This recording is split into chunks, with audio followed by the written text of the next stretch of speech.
This is Dungeonoid 2 Awakening, which is an attempt at marrying the block-breaking action of Arkanoid with dungeon crawling.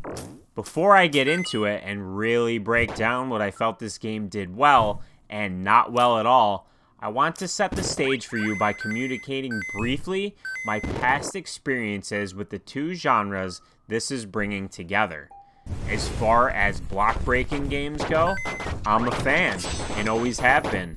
Breakout on the Atari 2600, Arkanoid in the arcades, and to be even more specific, playing at my local Pizza Hut when I was a kid. And yes, I'm that old, unfortunately. For dungeon crawler games like Torchlight, Binding of Isaac, Hades, and Cult of the Lamb, these are all games I played and enjoyed thoroughly. I'm a fan of the source material, so with that said, let's break down the good and the bad here. As far as the story is concerned, it's basic and laid out right there for you in the opening screen. The evil priest is summoning the Dark Star, the most powerful demon in hell. Your mission is to defeat him before the ritual or the world will meet its end. It's simple, but effective. There is no tutorial area in the first level, but there is a short tutorial you can play separately if you want to learn the fundamentals.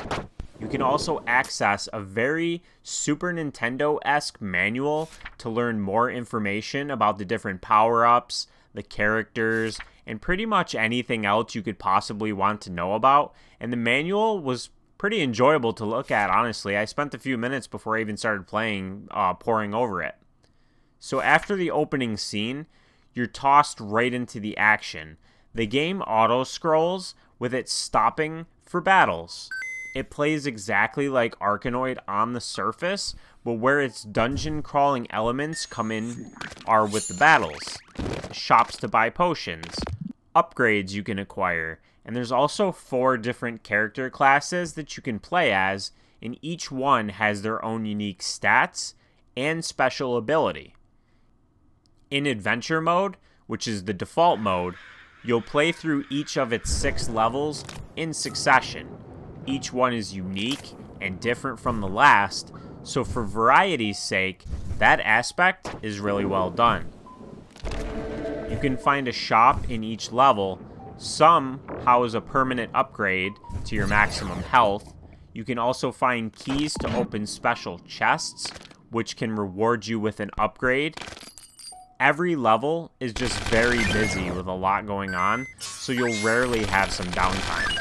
It's overwhelming at times because on later stages, it's very easy to lose track of where your ball is. It's also incredibly easy to get one of the many bad power-ups because often destroying blocks results in them coming down in bunches. If you want the good power-ups, odds are you're also going to have to take some of the bad ones. You'll have 2 total continues to clear each level. Failing to do so results in a game over. You can replay any stage once it's unlocked and have infinite tries, but that's not the worst way to get a game over. You can see a timer in the upper right corner. That's the total amount of time you have to clear the level. If you run out of time, it's a straight game over. There's no continues. You just go right back to the beginning. I didn't have trouble with running out of time until about level 4, which is about halfway through. At times, your ball can get stuck or bounce around in a place that'll do you no good. After 15 seconds, an option to reset it will pop up, which is nice, but 15 seconds is a good chunk of time to lose, and it's bound to happen on many occasions. At least it did for me. And it's frustrating to say the least, especially on the bosses. A few of the bosses are great and really fun to battle and feel unique from one another, but the latter half are just stupid, with the final boss especially being the absolute worst. His arena design results in your ball just never bouncing where you need it to, and I'll just leave it at that. Reaching the end of a level just to fail because of some bad bounces is just brutal. This leads me to a big complaint I have, and that's an absolute lack of accessibility.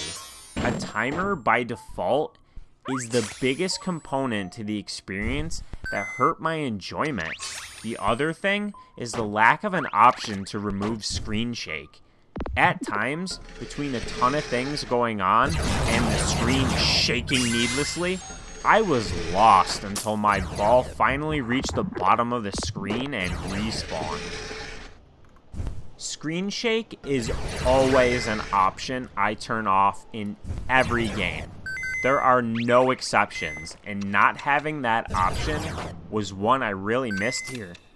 Other than that, I ran into a bug once where I cleared the screen of all the enemies during a battle, and it didn't properly register, so the ball just bounced around until the battle time ran out, which was really annoying. There also appears to be a bug where after closing the game and reopening, your high scores in adventure mode are no longer shown. It just shows an E rank for all finished stages.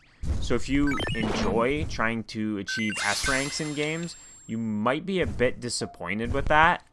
But upon clearing adventure mode, you will unlock a time attack mode, which allows you to post your scores to an online leaderboard. So that should more than quench your thirst for a competitive option.